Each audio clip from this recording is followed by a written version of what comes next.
to the Shades of Entrepreneurship, where we interview entrepreneurs to inspire the future entrepreneur.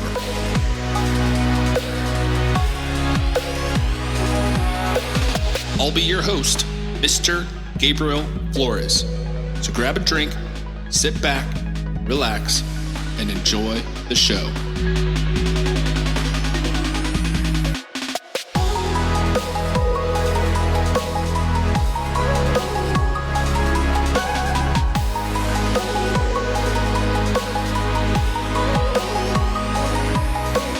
My next guest is an international best-selling American author whose work has been broadly described as suspense thrillers, often incorporating elements of horror, crime, mystery, science fiction, and the supernatural.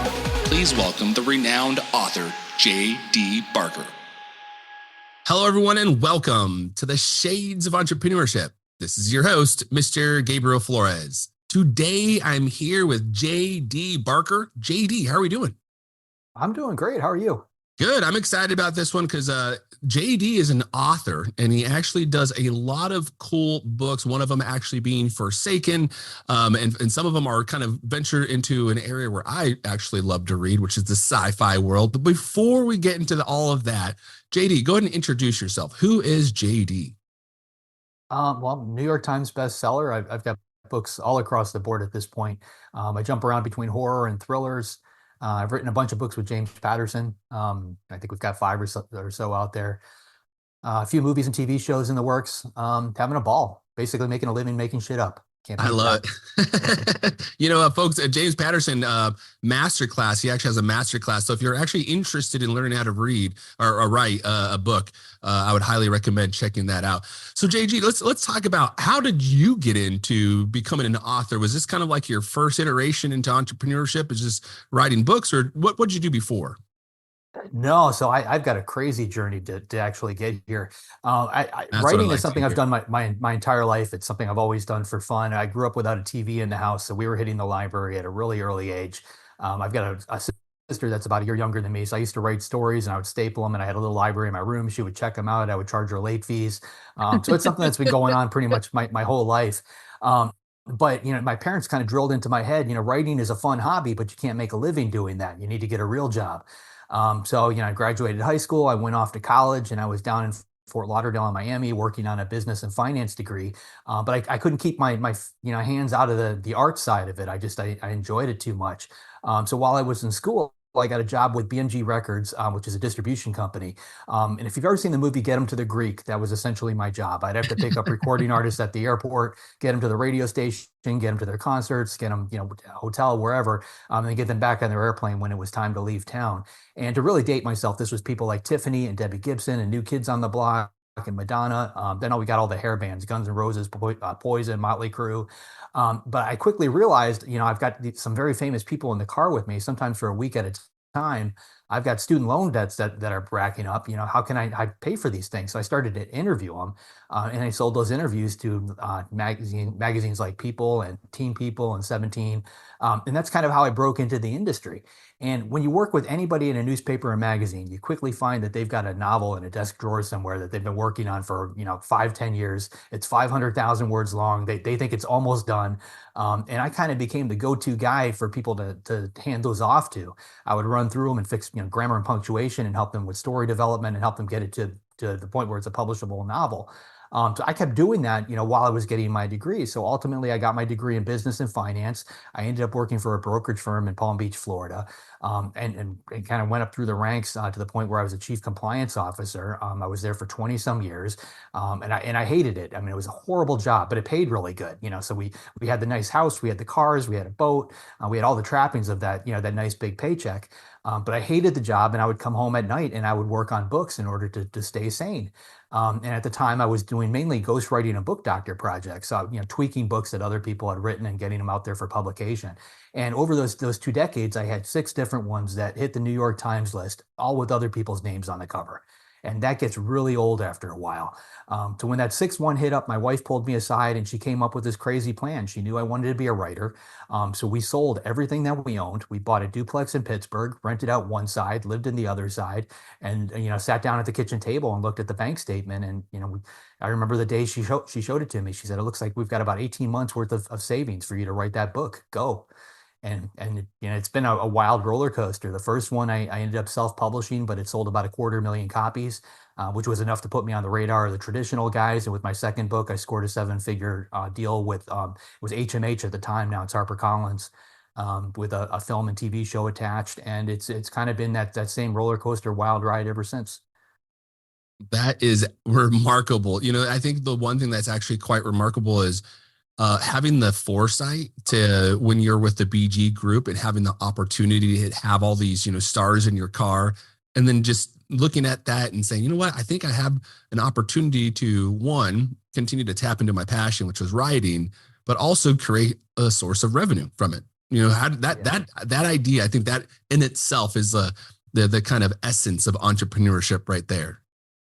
Yeah, I mean, and I don't know that being an entrepreneur can actually be taught. I feel like it's almost a gene or something you're bought with, because you tend to spot it, in random places, and you find it. It's like being a rainmaker. You could be totally broke, and somebody could have put a pine cone in your hand, and if you're an entrepreneur, you'll figure out how to turn that pine cone into $1 million business inside of a year.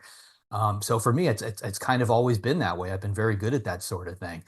Even when the book started to sell, we had some nice paydays at the beginning, but I kept having flashbacks to the music business. I had so many people that I had worked with that had that one big hit, and they brought in, literally millions of dollars off of one song. And, they bought a Ferrari, they bought a house on Miami Beach. They had all these things. And then, 4 or 5 months later, I saw the Ferrari disappear, and then it became a Lexus. Then it became a Toyota, and the house was gone, and they were in an apartment, and then they vanished altogether. Like, people just, generally don't know how to manage money. I was working in finance, like when the books hit, so I looked at that very closely. So when the money started coming in, we actually took all of it and we put it into real estate, which we still do today. We ended up buying rental properties, and then we flipped it, I think 59 houses, when we were in the Pittsburgh area. And at this point we own a whole bunch of rental properties, more or less as a side hustle that's turned into a full-time business of its own. So my wife and I are always looking for opportunities. What would you say, going through the different interviews with your, opportunity to kind of interview some celebrities, what would you say was one of the most unique stories that you remember to this day? There's a couple of them. So Madonna, very early on, she was on her Vogue tour when I worked with her. And we talked, and she told me that she did basically the same process for every album that came out. She would make a list of what other people were doing to promote their albums at the time, and then she would create a list of things that didn't appear on the first list, things completely outside of the box. And that's what she would have her marketing people focus on. And, Madonna obviously did really well doing that. And if you remember, I'm old enough to remember, her hitting it, every single album just kind of came out of, took over the world. And it was because of that. It was because of that particular mindset. So that has always stuck with me. I think that she called it zigging instead of zagging. So anytime I get any type of idea put in front of me, I weigh it against what everybody else is doing, and I try to find some way to tweak it and turn it into something original. That is a brilliant idea. I really like that concept, because at the end of the day, I think, business in general, that's kind of the goal of entrepreneurship as well, is if you can find a solution, okay, well, how can you make the solution better, right? How can you make it more efficient? Absolutely. I'll give you another example. I mean, working with James Patterson, I picked his brain, clean at this point on the business side of things. A lot of people don't realize that he actually came from the business world. He was in advertising in New York when he started writing. He wrote the Toys R Us theme song, which everybody back in the day knew. But when his first book hit, his very first one was called The Thomas Berriman Number. It didn't sell at all. I don't think he even has a copy of that one. His second book was called Along Came a Spider. And it did okay as a hardcover when it first came out, but it didn't light up the charts the way that he had hoped that it would. And any regular author, or most authors anyway, would kind of just accept that and shrug their shoulders and move on with their life. Jim wasn't willing to do that. So he put up $500 of his own money, and he filmed a television spot. And nobody used TV back in the day to promote books. And it was a very simple spot. It was basically, I think it said something like, "Your wait for the next Silence of the Lambs is over." And then a spider kind of crawled down from the corner of the screen. And that lit up that particular book, and it turned it into an international bestseller, and that's what sparked his career. So again, I think it's that entrepreneur gene. Some people have it and some people don't, and you find that little spark, regardless of what else is going on around you. Yeah, no, that's again another great analogy in regards to like trying to find, like, think outside the box, folks. So I really, really enjoy that analogy because again, it's simple yet creative, right? And to your point, nobody was in that area yet. No, and simple and creative, I think that's key because I found, like, in the book world, if you write a story, the smallest amount of words that can be used to describe it, like if you describe a story in 3 words, in 5 words, that book is going to be a hit. If it takes you a paragraph, it takes you 2 minutes or whatever to tell somebody what a book is about, that book is going to hit the shelves and it's going to vanish. You take something like the movie Alien, in space, nobody can hear you scream. Like, that particular tagline tells you everything you need to know. And, like, just hearing that tagline from a marketing standpoint, that is going to be a hit. So we weigh that heavily now in today's world. When I've got a new book coming out, we weigh the title, we weigh the tagline, the cover on the front of the book. There's focus groups involved. There's a lot that happens behind the scenes before it ends up on the shelf at Walmart. Yeah, it's kind of crazy you mentioned that because one of the things I've been doing here in the basement was basically going through SEO for my website, and very similar, right? Where you essentially need to be able to describe your web page and what it's the value of it for the individual visiting the web page in less than 5 words, right? Yeah. And then they have the meta description, so you have like 140 characters, 144 max. But even that might be too long because, folks, when you actually post this stuff online, then it actually cuts out some of your characters, and then you have to kind of be thoughtful about how many characters you use in that as well. And yeah, it gets quite convoluted, but it's really fun because it really tests your knowledge. And folks, I'll be completely transparent. I love the thesaurus. So if you ever read my blog post, you might find some unique words because I will truly go and actually look on the thesaurus and see, this is what I mean. How can I get this one sentence into a single word, right? And that sometimes is very difficult. Now, JD, let's talk about your transition into the books. One of the things you mentioned is you and your wife, you sold everything, you moved into a small duplex, and then you had essentially 18 months, and then you self-published. Take us through the process of self-publishing a book for individuals that may not know that process. Sure. So at the time, that wasn't what I had planned. I wrote the book, and it was a very solid story. I'd been down this road before. I knew what the people in New York were looking for in basically a mass market bestseller. Where I made a mistake is I had no clue how to query agents. So I created more or less a form letter and sent it out to a list of agents that I purchased from somebody. I think there were 200 or so on there. It was literally to whom it may concern letter. And I just shot it out, and I didn't get a whole lot of replies, and I didn't understand why. Now, the actual process, you really need to go to every agent's website. They all have their own little terms on there. They want to see the first chapter. They want to see the first 3 chapters. They want it in Times New Roman font. This one wants an Arial font. You need to jump through all those hoops, or it basically gets deleted the second it goes, pops up in their inbox. But at the time, I didn't know that. So I didn't get a whole lot of response. I figured, I'll go ahead and self-publish it, just to see what happens with it. What that basically means is I had to act as the publishing company. I had to find somebody to print the book. I had to find distribution for that book. I had to find a way to get it into stores. This was 2014, so it wasn't quite as difficult as it was, let's say, 5 years earlier than that. Amazon with Kindle and all that already existed. There were platforms out there to get it done. But I put the book out, and initially the sales were decent, but they didn't, it didn't get knocked out of the park or anything. It wasn't that wild. But in the story, I borrowed some characters from Stephen King. And there's a backstory to that. He basically gave me permission in order to use these. But after a failed trip to his house, when I went to get permission, I printed out the manuscript, hopped in the car, and basically went over to Stephen King's house. I'm hoping to, find him outside and, hand him the manuscript, which is not how life works. Ultimately, I ended up reaching out to a friend who knew King really well, and he gave me an email address, and I sent the book off to him that way. But regardless, he read the book, he liked it, and he gave me his permission to use these things. And after the book came out, I met with a publicist, and I told her about this failed trip that I had to King's house. And she said, you know what, I think that's the story. So she pitched, I believe it was Publishers Weekly, and they wrote up an article about my failed attempt to get to Stephen King's house for this particular book. And when that story came out, librarians saw it, bookstores saw it, and that's what actually lit up that particular title and caused it to sell as well as it did. And once it caught on, it was like wildfire. You know, what's really interesting too is as you're kind of talking about your transition from your former role over in BG to becoming an author. But one of the things is your network continues to expand. And you mentioned, you were able to connect with somebody that knows Stephen King directly. So you're able to, how important has networking been to your career? Oh, it's huge. When I go to a conference, if I'm in the elevator with somebody, I make sure I know who that person is, and I try to get contact information whenever possible. And sometimes contact may not be useful to you, until 3, 5 years down the road. But having those contacts is huge. I don't think in any business you can succeed without that. Yeah, I could not believe, I could not agree more, folks. In fact, folks, if you go visit the Shades of Entrepreneurship, the shadesofE.com, you're going to see a list of the entrepreneurs that we've interviewed. But in addition to that, if you visit me on LinkedIn / Mr. Gabriel Flores, you're going to see the amount of events that I do kind of on a consistent basis. And JD, one of the things you mentioned was conferences. I think sometimes, I think some individuals feel they're above a conference, like there's nothing else they could learn from a conference. But I truly find a lot of value, not only in sometimes attending the sessions, but actually in the networking of the conference. Yeah, that's where it really happens. I mean, I noticed, like when COVID hit, a lot of the conferences were either canceled or we were doing things on Zoom. And for me, a lot of business, it kind of dried up, just because that wasn't happening.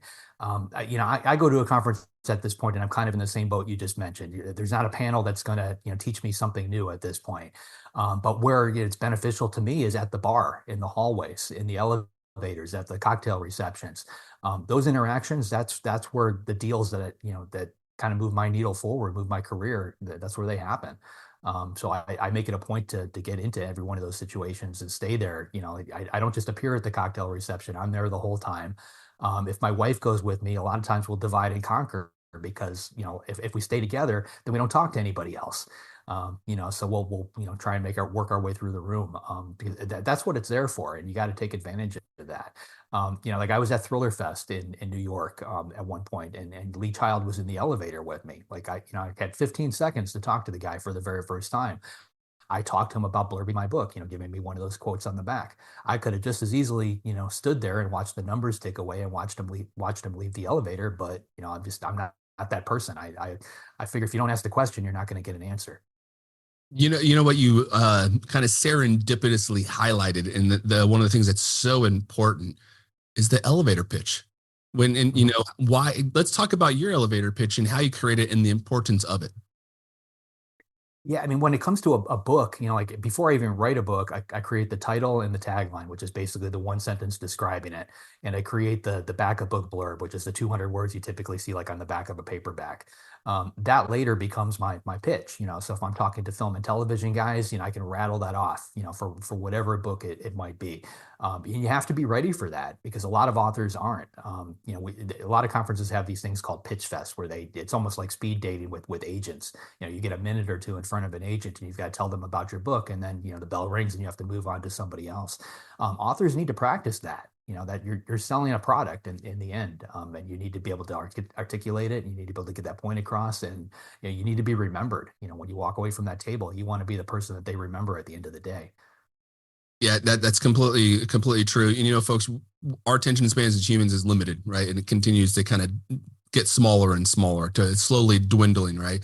Now, with that said, if you do attend a conference, a few recommendations I would highly, folks that are putting conferences together, if you have vendors there, I would highly encourage you guys to create either some type of like bingo or monopoly board. So you encourage your attendees to actually attend and visit each one of those vendors and have this card, like a monopoly card, where they can actually stick, a color coded or a sticker or whatever to indicate that, yes, this guest has in fact attended and visited our vendor. So that kind of creates that value back to the vendor. And then at the end, have everybody go ahead and put those things into a bucket, right? A drawing. Right. And so have their name and their email. And so now you have their name and the email inside this bucket, right? And you pull out and the winner gets like a free attendance to the conference next year. Now for the vendors, similar opportunity. When you have that opportunity and you're right there, and have your table have like a little giveaway, right? If you're able to. I know some laws, like I'm in healthcare, the Stark law, so we have to abide by that. But if you have an opportunity to have a little bit of a giveaway, encourage individuals, say, hey, drop your business card into this bucket so you have a chance to win this thing. Because essentially what you're doing is you're now accumulating all that contact information from these individuals that come through. And then as JD mentioned, try to make yourself memorable when you're at the table visiting. If the vendor is someone or an agent or somebody you really want to, build a relationship with, make sure you have that elevator pitch down, as JD mentioned. And it's really important that it is extremely brief, like truly 10 to 15 seconds. I think the average time from a video perspective is like 2 seconds. And then we lost our, lost our concentration so when you really have those opportunities, make sure, you really capitalize on them. Now, JD, what was your first, you mentioned you're down in the duplex with the wife, you're on your first book. What was that first book? And then how did that then lead? You mentioned you got that book and then you went to a 7-figure deal. So talk about that kind of transition. Yeah, so the first one was called Forsaken. It was an outright horror novel. It was basically about a witch, and fairly scary. I mean, I'm a huge fan of Stephen King, so that was my goal. That's the market I was kind of shooting for at the time. But I knew I didn't want to write the same book over and over again, which is kind of a trap that happens. If you start selling really well, you have a book that hits the New York Times list, your agent and your publisher, they're going to come back to you and they're going to say, we want that same book but different, and they're going to want that same book but different for the next 20 years. Lee Child again is a good example of that. Lee Child is not his real name. His real name is James Grant, which is on his Wikipedia page. He wrote under multiple pen names in different different series and different books. And the Jack Reacher book just happened to take off. And before he knew it, it's 20 years later, and he's known by his pen name, and he's stuck writing that same book over and over again. I didn't want that to be me. So my first book was horror. My second one was a thriller. My third one was horror. Next one was a thriller. I went back and forth. If you go to my Wikipedia page, it basically says that my stories are suspense stories, with the common thread is suspense with elements of horror, elements of sci-fi. That allows me to branch out and write slightly different. What really changed for me though is the first book, indie published, it did really well, 250,000 copies. If you do the math there, you earn about 70 cents on the dollar. So it was a very decent payday. So when the second book was done, I wasn't sure that I was going to go the traditional route because I saw the economics of publishing as an indie. But my wife, again, way smarter than me when it comes to these kind of things. She said, go ahead and query a couple of agents. Let's see what happens. Things were very different. I queried 53 agents. I had 13 offers within the first 2 weeks. So I had no trouble, securing a deal with an agent. When my agent took it out to the publishing companies, the offers, started coming in. My life literally changed in the course of an afternoon. I got a call saying that we had an offer for $150,000 out of the UK for the book. I ran home and I told my wife, and I said, we're going out to dinner. By the time we got to the restaurant, we were at 800,000. We had broken 7 figures by the time we left the restaurant, all within, 4 or 5 hour time frame. So that book came out through HarperCollins, HMH, through the traditional model. So I got to see exactly how that worked. And the traditional publishing companies are able to get your books in a lot of places that you can't get as an indie author. They can get you in the grocery stores, the CVS, the department stores, Costco, all these fun places. It's very difficult as an indie. So I got a taste of that. So I kind of started bouncing back and forth.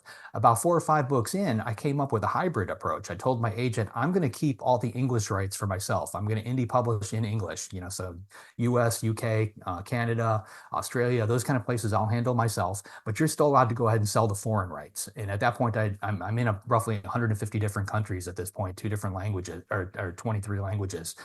So it's a pretty wide market. So I published in a hybrid model. I did a little bit of all these different things. And for me, that worked out really great because I got to collect that 70 cents on the dollar, but I wasn't able to get into some of those places. So you fast forward to about a year ago, I had a new book coming out called Behind a Closed Door. My agent took it, sent it out to the publishers. We started getting film and TV interest almost immediately. On the publishing side, it was going to auction, which basically means multiple publishers wanted it. And we were about to have that auction, and I got a phone call from a friend of mine that works at Penguin Random House. And she said, listen, we're about to offer on your book. You want to turn it down when that offer comes in. And I asked her why, and she said, well, Penguin Random House is about to lay off a bunch of people, and your editor is one of them, and you don't want to get caught up in that mix. I got a similar phone call from somebody at HarperCollins. So I started conversations with Simon and Schuster. They had recently been bought by a private equity firm, and coming out of the finance world, I knew some of the players involved in that. So I reached out to them. I showed them, my sales numbers on previous books. I told them what I wanted to do from a business standpoint moving forward. And ultimately, we struck a deal where I created my own imprint, my own publishing company with Simon and Schuster behind me to handle print sales and distribution, which is where I'm at today. So any book that I put out today, I basically have the full control of an indie author, but it's coming out through Simon and Schuster. So I'm getting the best of both worlds. So that's where I am today. What would you say what would you say would be the most challenging piece for an up and coming author who is trying to get to your level of success? What would you say is the most challenging piece? I think discoverability. From my standpoint, I've been very focused on building a brand. Like J.D. Barker is my brand. I actually have a trademark on my name. There's, written a certain way. Like all those things were purchased at the get-go. And it's something that's always been conscious and in my head, or something I work towards. A lot of authors, they don't do that. Like the publishing companies tried not to do it. Like if you get, your first novel gets published through a big publisher, the title is going to be nice and big. The author name is going to be real small down at the bottom. Like ideally, you want that flipped. You want people to walk into a store and see your name, your name, your name. So that's something I've tried to take control of from the get-go. But as an author, if you're new, if your book is coming out this year, 1 million books are going to be published this year, and your book is one of them. So you have to put some serious thought into, what am I going to do to make my book stand out in that crazy crowd? If it's coming out through one of the traditional publishers, they're going to do the same thing to market your book that they're doing for all the other ones on their slate. Some books will get more money, some books will get less, but they more or less do the same things. If you're an indie author and you're doing the same thing that everybody else is doing, that's not going to work either. So again, you have to think outside the box. I always go back to that. One of the things that I did is, like when TikTok first came out, I watched it and I scrolled it. I tried, I couldn't figure out, how do I sell a book on TikTok? Nobody wants to see me dancing around in a bathing suit holding up one of my books. That's not going to move titles. So ultimately what I ended up doing is I created a mailing list of people that are BookTok influencers, people that review books on TikTok. We've got roughly, I think, 4,000 people now on that mailing list. I turned that into a company, a completely standalone company called Best of Book Talk. So once a week, we send a mailing out to those Book Talk influencers, and we give them titles that I get through the traditional publishers. So they get an email very similar to BookBub, if you're familiar with that. So it's got 4 or 5 books on it. Influencers can pick the ones that they want to get for free, and the publishers send them those titles. And then they can review them if they like them, or they don't have to. But from my standpoint, now I've got a mailing list of 4,000 or so, Book Talk influencers. I can drop my own titles in there anytime I want and put them in front of that audience, which in turn has millions of viewers on TikTok. So I approach every situation like that. Like if I look at Facebook, I look at what everybody else is doing on Facebook, and just like Madonna, I zig instead of zag and come up with something new. Yeah, brilliant idea. In fact, one of the things you mentioned was trying to get noticed, right? In a crowded kind of room. You mentioned about 1 million books will be coming out. Well, I'm looking at your book right now, The Forsaken. And so I'm just, folks, for the visual perspective, right at the top of the book, New York Times bestseller. And this is, I feel like this is actually really consistent. So I kind of wanted to ask if this is like a specific science with this, or what. So at the beginning, at the front of the book, right, New York Times bestseller at the top, author, and then your name, like you mentioned, J.D. Barker, extremely big, right? And then below that, it says Forsaken. I would say, I tend to read quite a bit myself, and I have noticed, you have that New York Times stamp on the very top. Like this is the first thing you see all the time. And then usually the author name, or sometimes it's the book name and the author's a little bit lower. What is there any kind of science behind that? Well, it's a stamp of, it validates the author, right? See, New York Times bestseller. I'm technically a #2 New York Times bestseller. The Crawdaddies was #1 when my last title hit at #2. So, but putting #2 New York Times bestseller doesn't look quite as cool as putting #1. So I don't do that. But like, yeah, any type of moniker that you can put out there, again, you're competing against 1 million other books. Everybody's is brand new at that point. Nobody's gonna, if you're a brand new author, nobody's putting New York Times bestseller. Nobody's putting USA Today or Wall Street Journal or any kind of bestseller moniker, because they haven't earned it yet. But having it allows you to stand out in that crowd. And I can tell you, like from a bookstore standpoint, that's when the bookstores start to stock your title. They see that. I mean, I didn't see, like, Forsaken was indie published, but you can find it today at an airport bookstore, which is probably the hardest place to get into. I actually saw it at an airport bookstore in Istanbul. So like it is everywhere, but it's an indie published title. But it's all because, I've hit certain milestones that allow me to, kind of rise to the top, like the cream of the crop. And that's all you can do. You just basically keep making enough noise where, more and more people get to know who you are. And before you know it, you do become a familiar name, a familiar brand, and more people are picking it up. I've been told you have to touch somebody, 8 to 10 times before they remember it from an advertising standpoint. I try to get out there as much as possible. So this is kind of a two-part question because it's very interesting what you mentioned. You mentioned that the one of the hardest locations to actually get into was an airport. So again, two-part question. One, what is kind of that scale? So if an author, just for general understanding, what is that scaled easeability in locations to get into versus the difficulty locations to get into? And then how did you yourself build up the J.D. Barker brand enough to get into those difficult locations? Well, I think most authors, we start off, and I was guilty of this too. My first book was out. I would walk into a bookstore and I would try, hey, can I talk to the manager? Can I talk to the owner? What do I need to do to get my book in here? And the truth is, they're not going to carry your book at that point. If you look around, they've got very limited shelf space. That shelf space is expensive for them to maintain. So they have to make sure they put stuff up there that's going to move. So all you can really do to really get into those bookstores organically is to start selling at decent numbers. Where you pop up. In my case, I'm lucky because with this deal through Simon & Schuster reps, when they go into a bookstore, they pitch my titles right next to the Simon & Schuster titles. That's not something that I had at the get-go. If you walk into like a Barnes & Noble, most people don't realize this, but every piece of shelf space there is bought and paid for. So that little alcove in the front door is probably the most expensive place you can have your book in that store. The new release table, right in front when you enter that store, that's $20,000 a week to have your title there. This is not something that, indie authors can do it, if you've got the bankroll behind you, but most indie authors don't. You're very lucky if you can get a traditional publisher to put your debut novel out there. In a lot of ways, it comes down to what, that publisher is willing to spend. If you get a big advance, I've found that, they will put equal dollars into marketing. So if you get a $500,000 advance or $1 million advance, they're going to put a decent amount of money marketing that book because they have to earn that money back. If they give you a small advance, if it's 5,000, 10, 15, 20, chances are they're not going to spend a whole lot on the marketing side because they've got nothing to recoup. And, that low dollar amount basically tells you, I don't want to say that's what they think of your book, but that's basically where they categorized you. And, you need to move the needle. You got to be one of those big dollars for it all to make sense.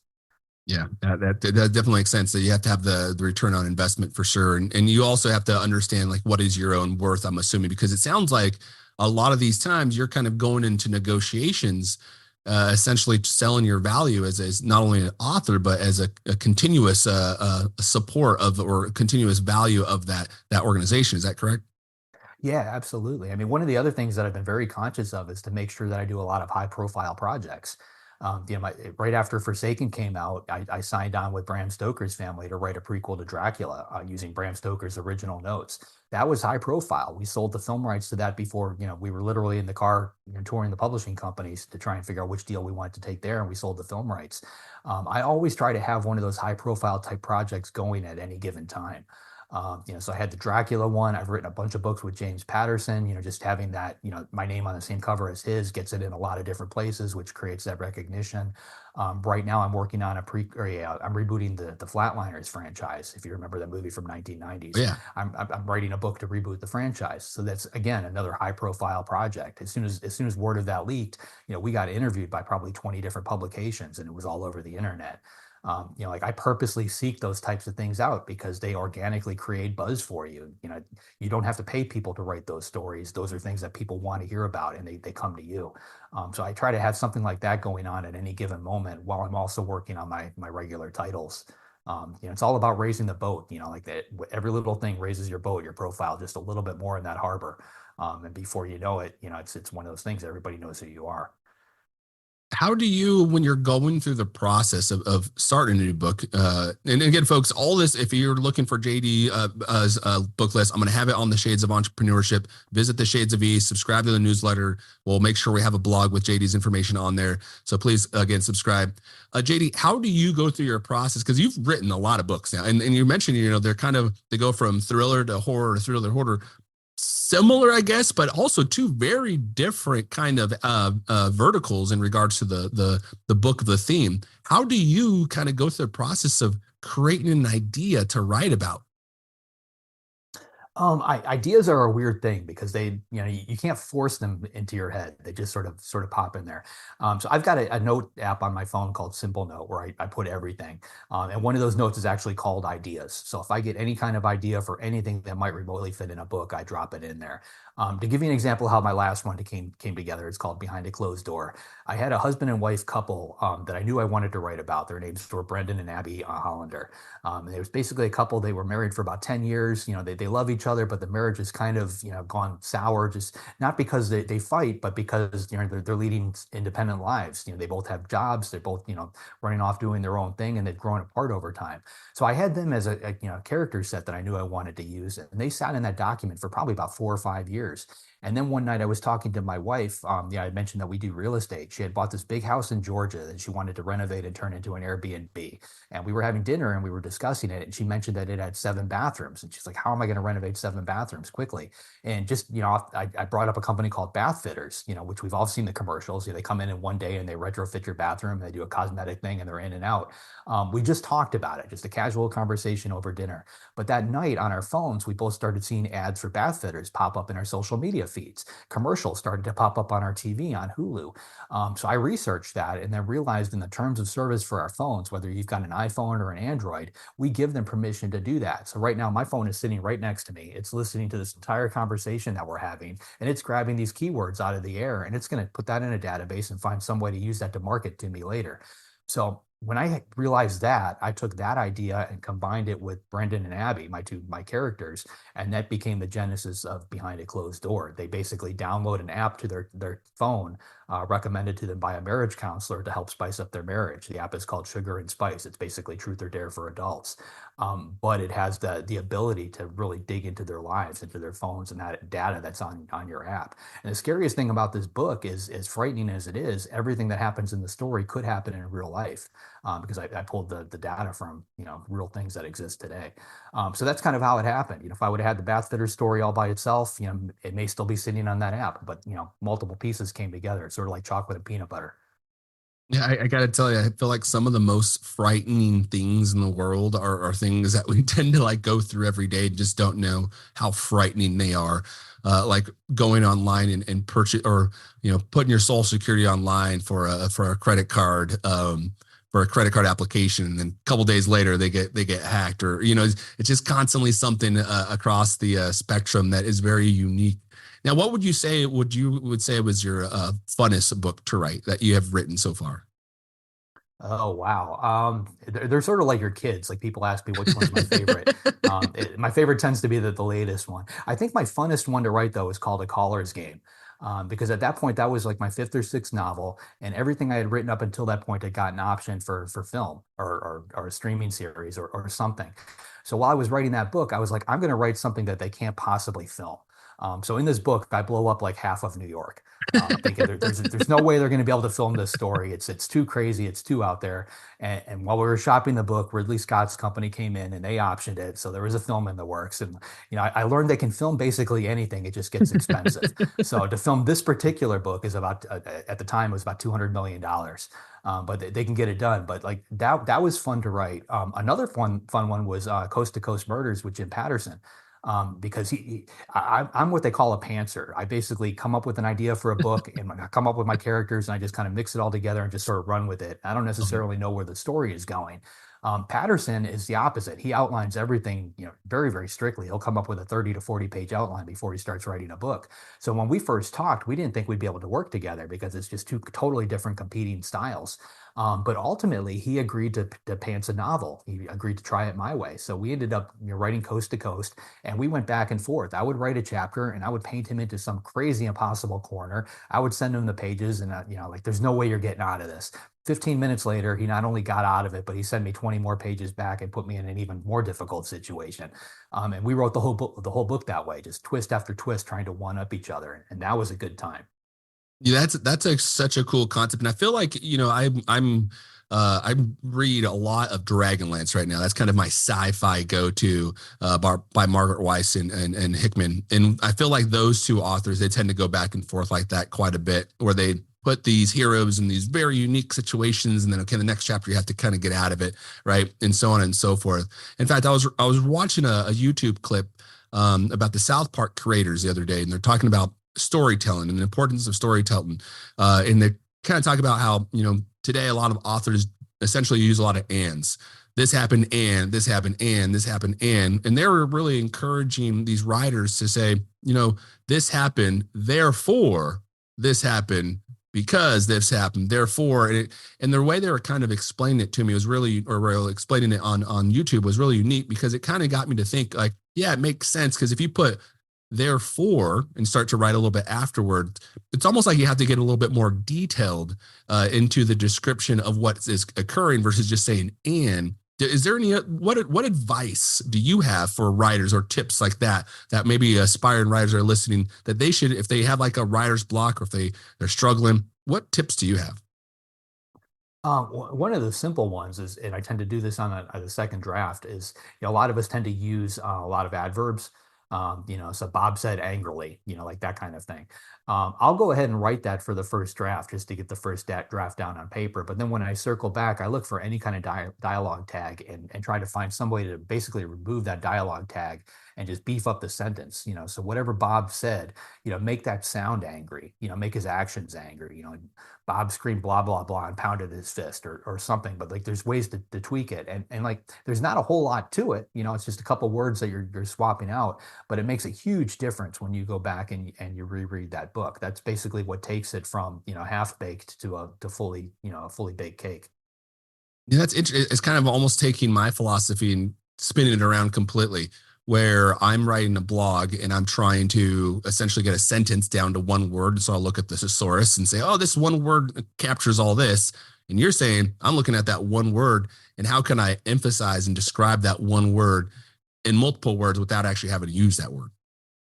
Yeah, I mean, one of my favorite books, there's only two books that I really like on the topic of writing. One of them is called On Writing by Stephen King.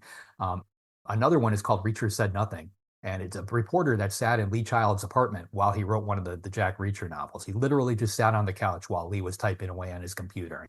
And he would, stare over his shoulder and just kind of follow along. But the way that it's written, it basically shows you the organic structure of a novel, like how it started, the middle, the end, and how he got there. But one of the things I like about it is in that book, he has one particular sentence, and it starts off, I think, like 8 or 9 words long, and he keeps revisiting it, and he takes a word out. He swaps these 2 words for something else, and before, by the time you reach the end of the book, it's down to like 3 words to basically describe the same thing.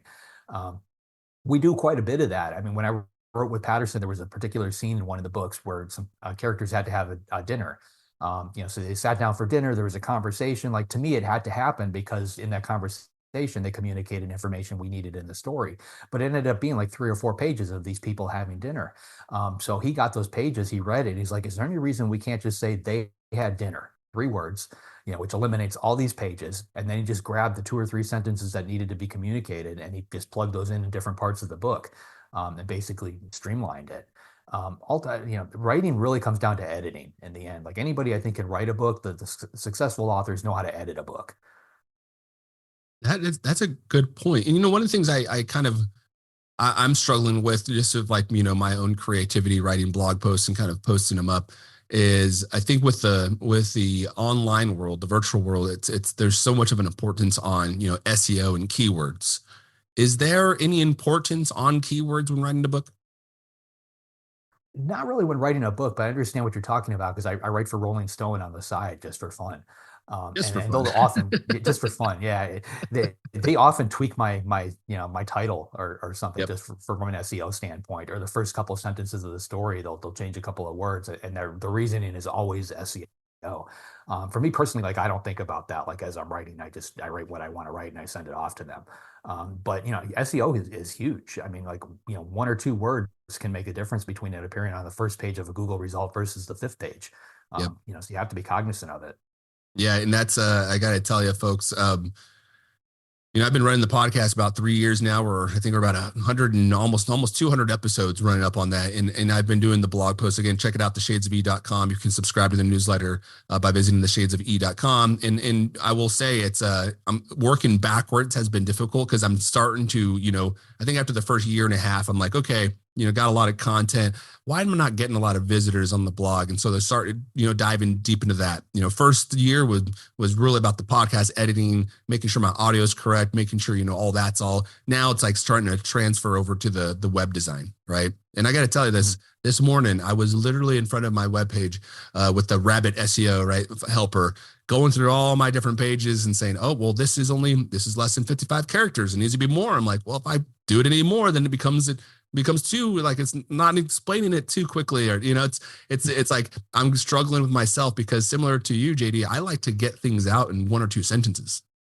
Yeah, no, I'm in the same boat. I've got people that do that sort of thing for me, but like I really pick their brain on why, like if they change something, I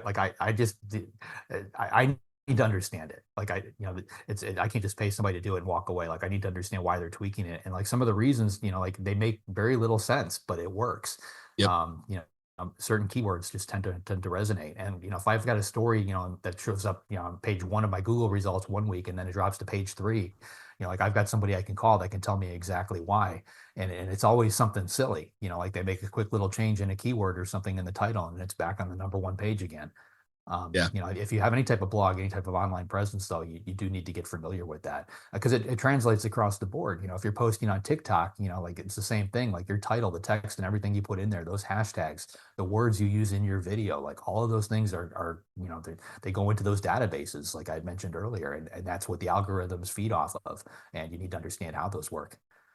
Yeah, I really like what you said too in regards to just understanding like the key, not necessarily the keywords, but kind of understanding like what those algorithms are, because I think that's another difficulty too, because each system, TikTok, Facebook, websites, they all have their kind of own algorithm.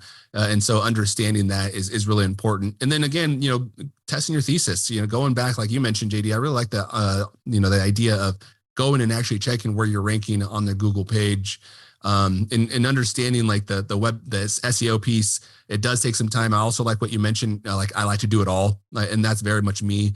I'd like to at least try it so I can get a good baseline knowledge of what I'm doing before I outsource it.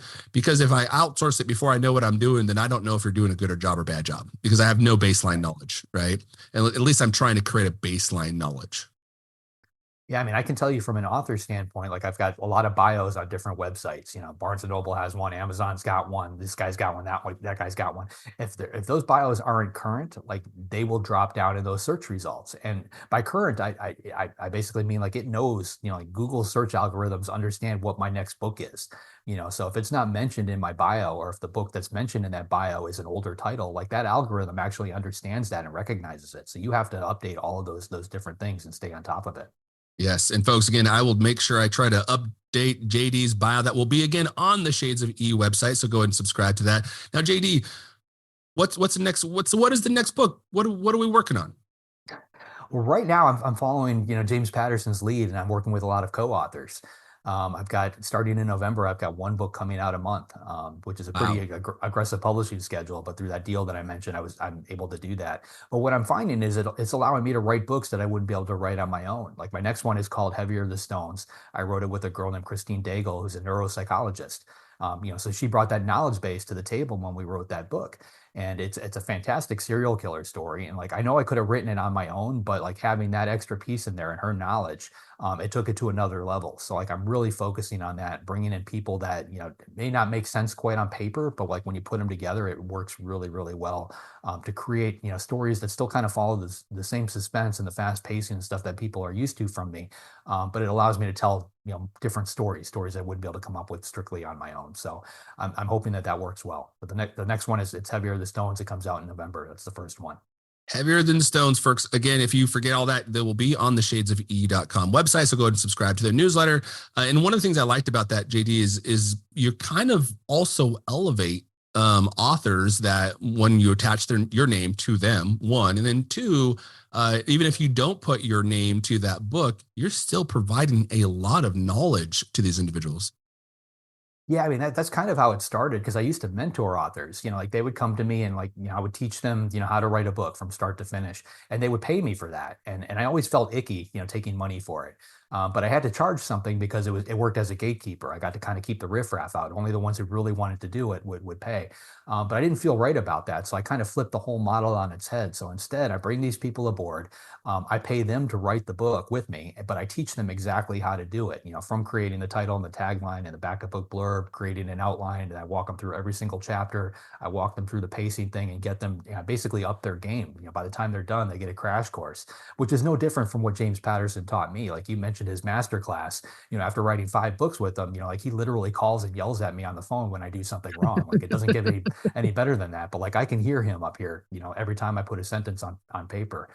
So I try to do that for new up and coming authors. And luckily, because of my name recognition and presence, I'm able to get, books with my name and now their name into some of those places we mentioned earlier, which they probably couldn't do on their own. So it elevates everybody. So I think it works really well. Yeah. Well, all ships rise, all tides. I think this phrase goes, or something similar to that. Now, JD, for those individuals that are listening to this show, maybe they are interested in writing a co-author book or getting some mentorship and pulling out their wallets to pay you handsomely for that time. How can they contact you? Or what's the best way? Where are you at on the internet? Where can they find your books? Well, I don't take payment for that anymore, but you're welcome to reach out. The easiest place to find me is jdbarker.com.